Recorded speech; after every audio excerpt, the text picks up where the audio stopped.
पाठ करते हुए क्या करते रहते हैं बोलो? आपने कभी देखा नहीं है? एक आदमी खड़ा होकर के चंवर डुलाता रहता है। आपने पूछा नहीं उनको कि ये चंवर क्या होता है? अरे चंवर गाय के पूंछ के बाल हैं। समझ रहे हो आप हमारी बात? अगर समझ में ना आए तो फिर पूछो। तो इसका मतलब ये है कि हम गाय वाले हैं और गौ माता की पूंछ में यानी उसकी छाया में हम पाठ कर रहे हैं, तो हमारा पाठ सफल हो जाए। बोलो गौ माता की। तो बोलो पूजा भी गाय के अधीन है, पाठ भी गाय के अधीन है। अब आप कहेंगे कि भाई हम तो ना पूजा करते हैं ना पाठ करते हैं, हम तो ये जप पे भरोसा करते हैं। कौन कौन है यहाँ जप करने वाले? आप तो हैं, आपके पास तो माला है, पीछे पीछे अभी है तुम्हारे पास हो गौमुखी? कहाँ है बताओ? उठिए जरा, खड़ी उठिए, उठ जाओ, कोई बात। उठो उठो उठो, शाबाश, बहुत अच्छा। ये देखो आप खड़ी रहो थोड़ा, बहुत आपका अभिनंदन है, प्रणाम है आपको। ये क्या कर रही हैं बोलो? अब आप पूछो कि क्या इसका संबंध भी गाय से? अभी बताते हैं हम। क्या घुमा रही हैं ये? जोर से बोलो। अब पूछो इनको कि माला का अर्थ क्या होता है? बोलो माँ ला। माँ को घर में ला, तो माँ कौन है? बोलो। और फिर उस माला को जिस कपड़े में रखा हुआ है उस कपड़े का नाम क्या है? पूछो। गौमुखी। क्योंकि जब तुम गाय को घर में लाओगे तो क्या बन जाओगे? गौमुखी बन जाओगे। और जब तुम गौमुखी बन जाओगे तब तुम्हारे मुख से निकलने वाला हर शब्द मंत्र बन जाएगा। तालियां बजाओ, बोलो। पूजा से गाय का संबंध, पाठ से गाय का संबंध, जप से गाय का संबंध, दान से गाय का संबंध। आप कहेंगे दान से क्या संबंध है? बिना गाय के हम दान नहीं दे सकते, नहीं दे सकते। सबसे बड़ा दान कौन है? कन्यादान। दुनिया में सबसे बड़ा दान कौन है? बोलो, जोर से बोलो। लेकिन कन्यादान के तुरंत बाद कौन सा दान होता है? क्यों होता है? बोलो। क्योंकि उस दान पे मोहर लगाने के लिए गाय माता ही मोहर लगाएगी, नहीं तो कन्यादान दान नहीं माना जाएगा। गौ माता ही मोहर लगाएगी तब पूजा पूजा मानी जाएगी। गौ माता मोहर लगाएगी तब पाठ पाठ माना जाएगा। गौ माता मोहर लगाएगी तब जप जप माना जाएगा। गौ माता मोहर लगाएगी तब दान दान माना जाएगा। बताओ। यज्ञ, आप कहेंगे महाराज यज्ञ में दान गाय की क्या जरूरत है? यज्ञ कैसे करोगे? पानी से। पानी क्या होती है डालोगे? स्वाहा, घी। और घी की भी ऐसा थोड़ी कि तुम जो मर्जी जलाओ और उसमें घी डाल दो।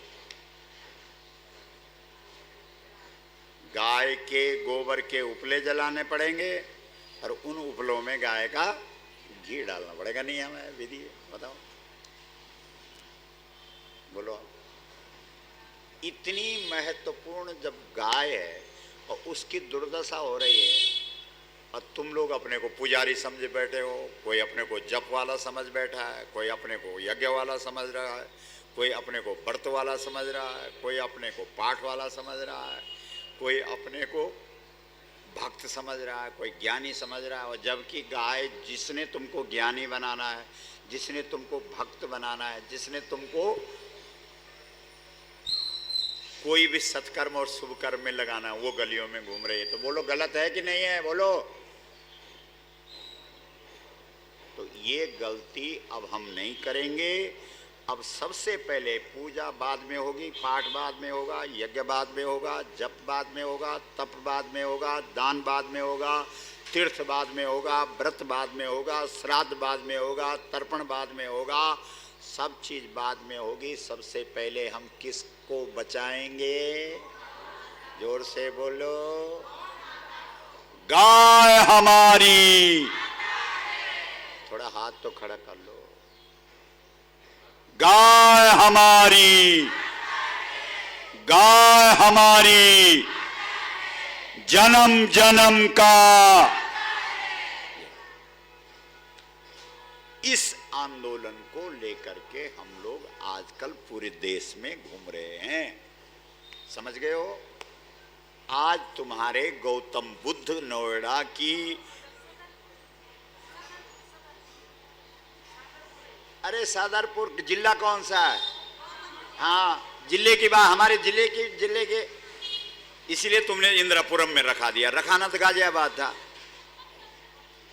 सदरपुर का थोड़ी हमारा कार्यक्रम, हमारा तो गौतम बुद्ध नगर का है। ऐसे इंद्रपुरम का कार्यक्रम थोड़ी है, हमारा तो गाजियाबाद का है। हम तो जिलों में जा रहे हैं। बोलो गौ माता की मां।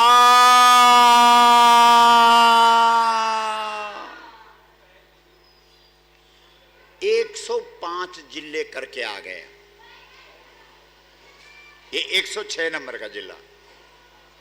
अब यहां से हम लोग गाजियाबाद जाएंगे तो इनका जो है वो इंद्रपुरम में रखा हुआ है शाम को। चलो ठीक है। उसके बाद कल हम हापुड़ जाएंगे सुबह के टाइम पे। फिर शाम को कहां जाएंगे? हापुड़ के बाद कहां है? बुलंदशहर है। ऐसे घूमते घूमते घूमते घूमते आगरा, अलीगढ़, बदायूं और बहराइच और आपका जो है महुआ और पता नहीं कहाँ कहाँ, मुरादाबाद और मेरठ और ये सब होते होते सहारनपुर में हमारी यात्रा का, उत्तर प्रदेश की यात्रा का समापन होगा। बोलो गौ माता की। तो यात्रा सही निकाल रहे हैं कि गलत निकाल रहे हैं? बोलो। हाँ, तो सही निकाल रहे हैं तो आपको सहयोग करना चाहिए। और इस यात्रा का समापन होगा 18 फरवरी 2018। सुनो, फिर छीन ले पूरे नहीं हुआ। सुना, इस यात्रा का समापन 18 फरवरी 2018 को दिल्ली में होगा। कहां होगा? इस फरवरी में नहीं, ये 17, अभी तो 17 वाली फरवरी आएगी। 18 वाली फरवरी में दिल्ली में इस यात्रा का समापन होना है। और उसमें 1 करोड़ लोग हमको चाहिए। कितने चाहिए? तो ये हाल रहेगा तो आ जाएंगे फिर 1 करोड़। तो बोलो तुम लोग उसमें आओगे कि नहीं आओगे? पहले ये बताओ हमको। बोलो, हाथ खड़े करो, उठाओ हाथ खड़े करो। बोलो, हम सब गौ माता को साक्षी रखकर संकल्प करते हैं 18 फरवरी 2018 को हम अपने आप भी आएंगे, अपनों को भी लाएंगे और तब तक पूरे क्षेत्र में एक एक घर घर में जा जा करके इस आंदोलन को फैलाएंगे। इस आंदोलन के लिए धन शक्ति, जनशक्ति, बुद्धि शक्ति तैयार करेंगे। बोलो गौ माता की मां।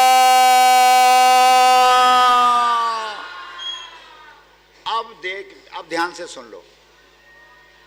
एक आदमी ने, हम जब पहली बार हम लोग जगह जगह जा करके गोष्ठियां कर रहे थे, तो एक आदमी ने हाथ खड़ा किया कि मैं जरूर आऊंगा, और नहीं आया हो। आपको आश्चर्य होगा कि उसने हाथ खड़ा किया था, अब उसका वो हाथ काम ही नहीं कर रहा।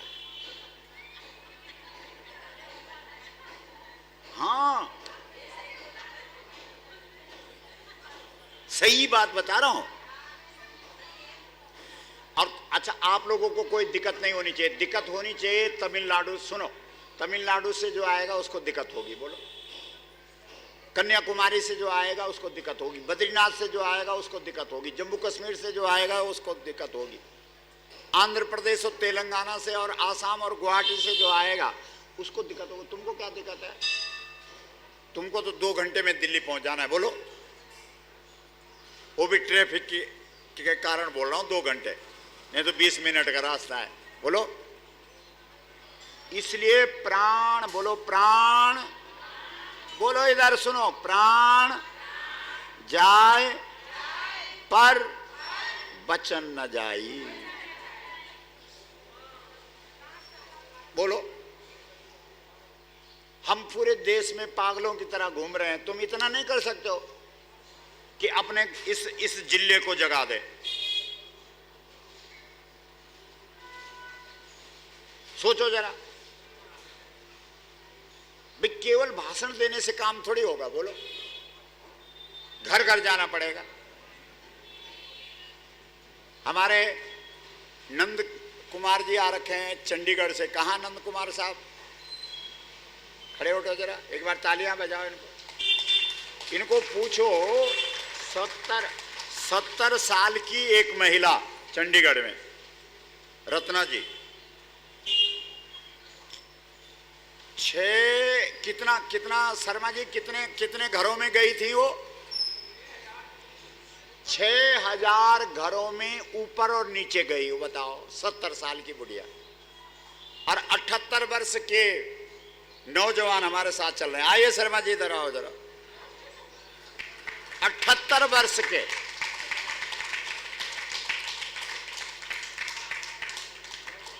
ये आइए, ये इधर आइए। 78 वर्ष के नौजवान, सच कह रहा हूं आपको। अगर तुमको शक है, तुम 18 वर्ष का अपना बेटा लाओ और हम कल सुबह दौड़ करवाएंगे। सुन लो, 78 साल के, बोलो, सोचो अब। लीजिए, नहीं, अरे ये तो आपको आज, बोलो।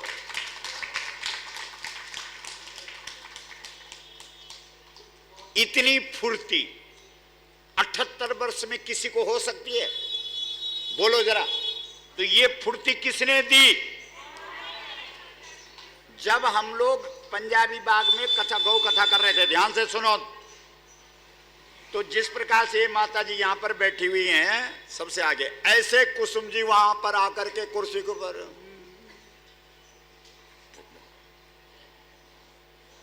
लोग उम्र में बढ़ते हैं, मतलब जैसे 60 का है तो 61 का, 62 का, और जब आदमी गाय से जुड़ जाता है तब वो ऊपर की तरफ नहीं जाता। 60 साल का है, 59 का, 58 का, 57 का, पूछ लो। कितने साल हो गए होंगे पंजाबी बाग में कथा हुए? 4 साल। अगर उस दिन आप कितने साल की थी? हाँ बताओ। 50 की। अब 4 साल का हटा दो, 46 की हो गई है। उठो खड़े जरा झट, बताओ। 46 साल की हो गई है। 50 में कथा सुनी, गौ माता से जुड़ी, और 4 साल में लोग, आज 54 की होना था और कितने की हो गई? बोलो, तालियां बजाओ जबरदस्त, बोलो गौ माता की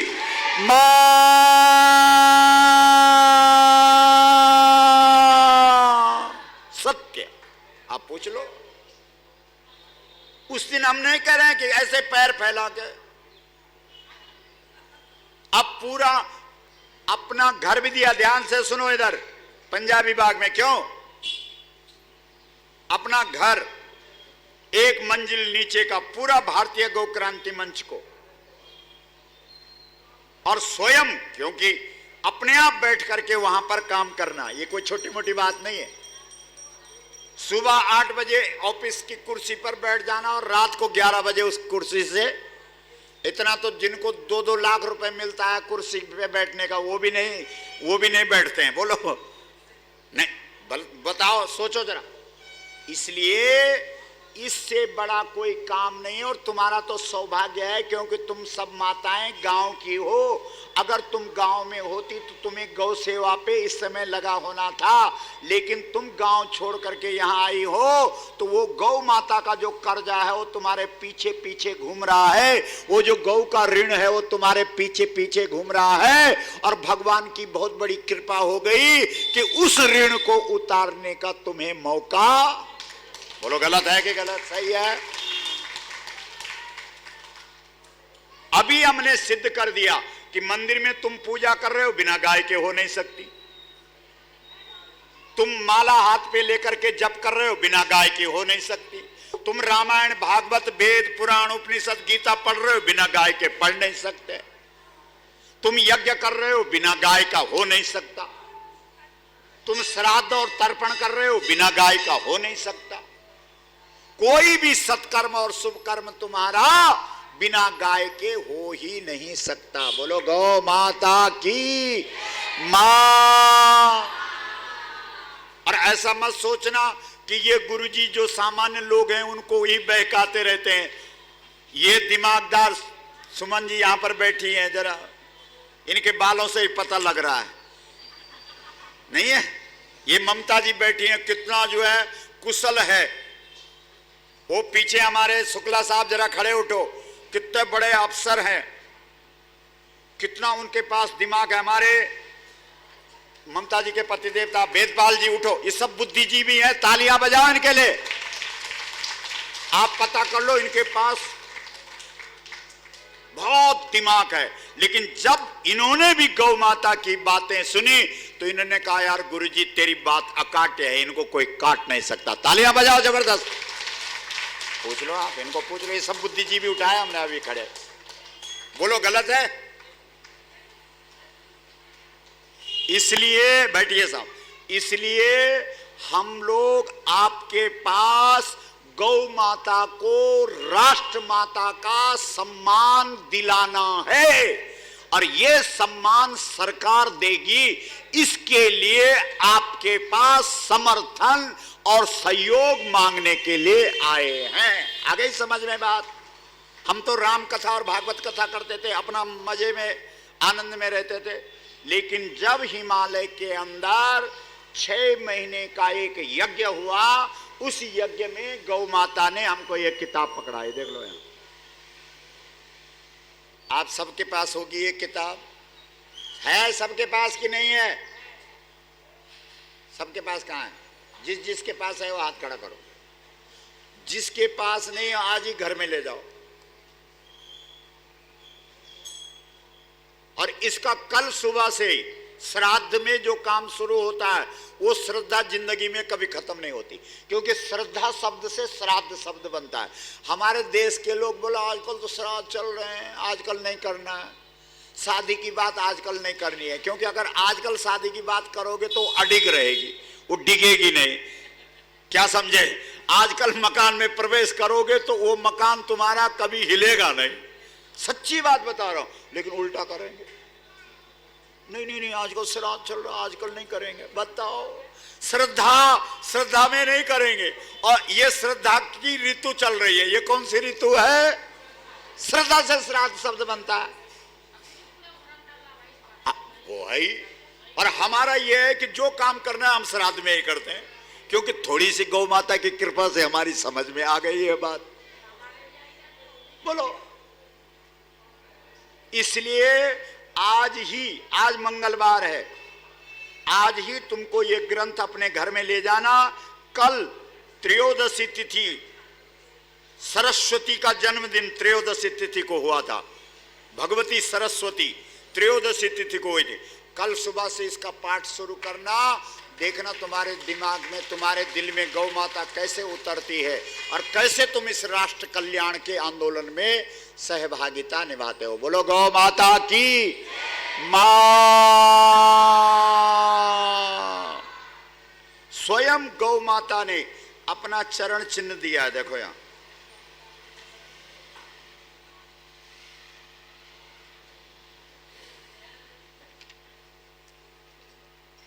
ऐसे ही माइक वाला तो नहीं कर रखा वहां इंद्रपुरम में, यही तो नहीं जाएगा वहां? अच्छा, ये चरण चिन्ह है, देखो, ये बनाया नहीं है। जैसे स्वयंभू शिवलिंग को देख देख के लोगों ने ये शिवलिंग बना दिए, समझ रहे हो? ऐसा नहीं है, ये स्वयं गाय माता का चरण चिन्ह प्राप्त हुआ है। ये अनुमति है, ये हमारे लिए आदेश है कि जाओ देश में गाय की महिमा बताओ। तब आए हैं हम,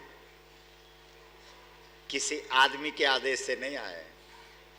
स्वयं उस दिव्य शक्ति कामधेनु गाय माता के आदेश का पालन करते हुए पूरे देश में घूम रहे हैं। बोलो गौ माता की मां।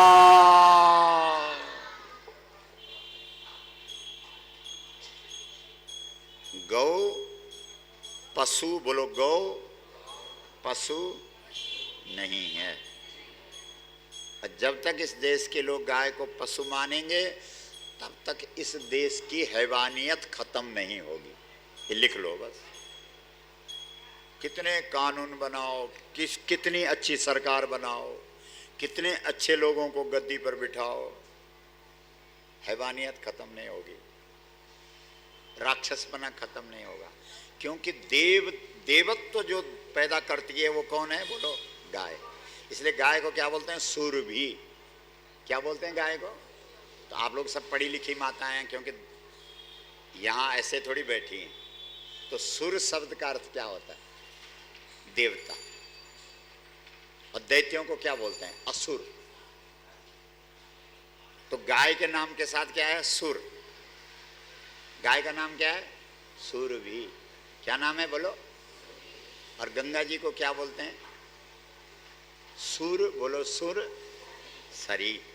आ गई समझ कि ये दो चीजें हम भारत के लोगों के पास सामान्य नहीं है। ये दो चीजें दुनिया में किसी के पास नहीं है।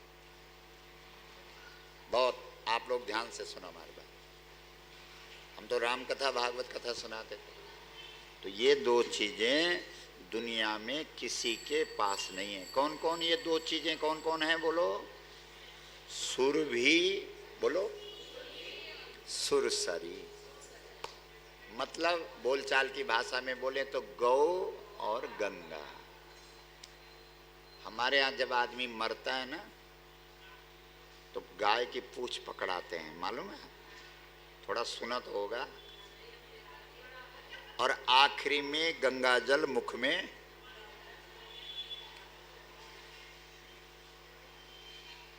लेकिन अगर तुमने गाय की पूंछ पकड़ ली है तो अलग से गंगा जल मुख में डालने की जरूरत, क्योंकि गंगा जी गाय के मूत्र में रहती।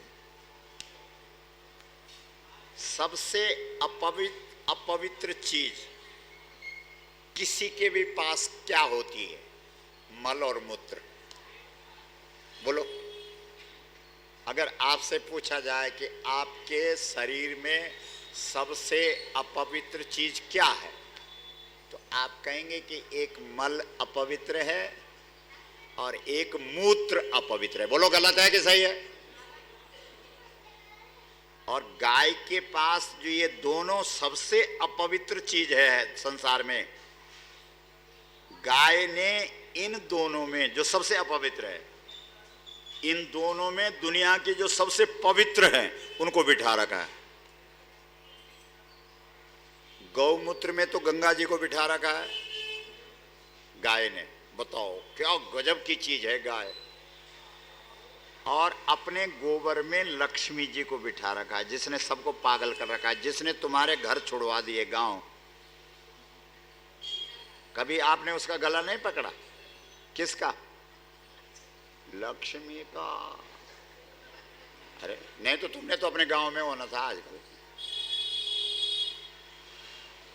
देश में शहर तो कहीं होना ही नहीं था। भारत तो गांव का देश है। लेकिन वो माता जी इतनी खतरनाक है, उसने गांव बंजर कर दिए और शहर आबाद कर दिए। कौन है वो माता जी? जोर से बोलो। नहीं तो आपको क्या जरूरत थी यहां? बोलो। क्योंकि जो श्रद्धा माता है, श्रद्धा माता कौन है? पार्वती। श्रद्धा माता कौन है? वो कहां पैदा होती है? गांव में।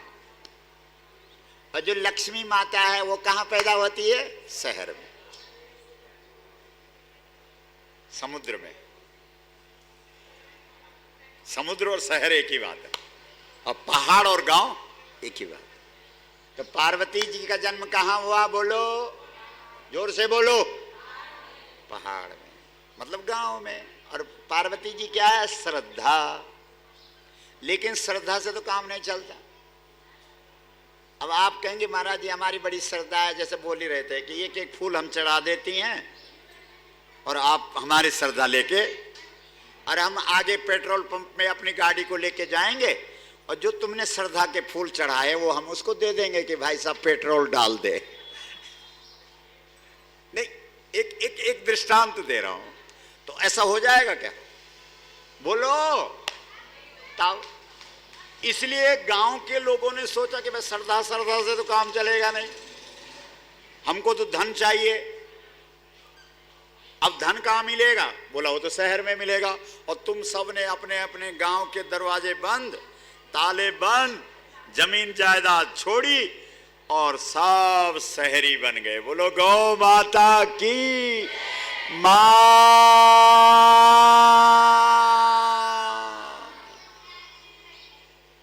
तो वो जो लक्ष्मी है जिसने पूरी दुनिया को पागल बना रखा है, जिसके लोग अपना गांव छोड़ देते हैं, अपना देश, कई लोग अमेरिका चले गए, पूछो उनको क्यों गए? बोला लक्ष्मी के लिए।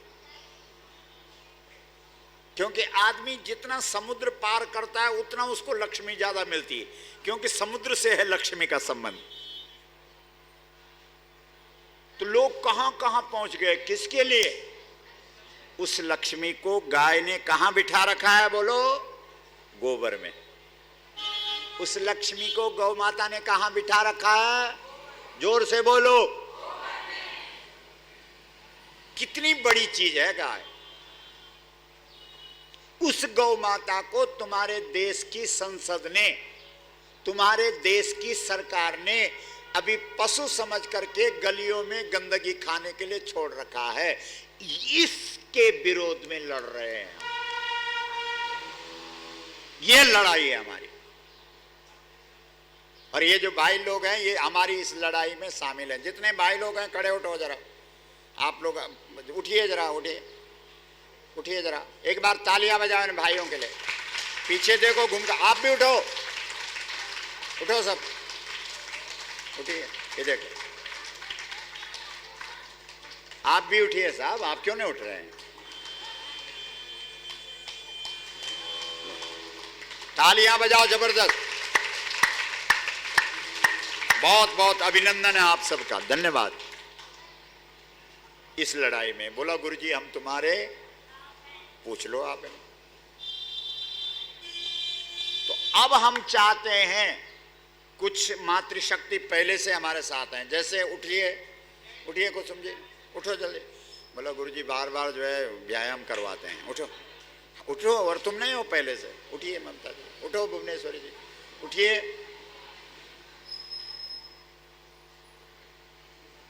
जो पहले से जुड़ी हुई हैं वो मातृशक्ति खड़ी, उठो,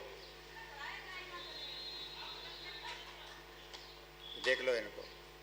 इसलिए ऐसा मत सोचना कि गुरुजी के साथ पुरुष ही पुरुष जुड़े हुए हैं।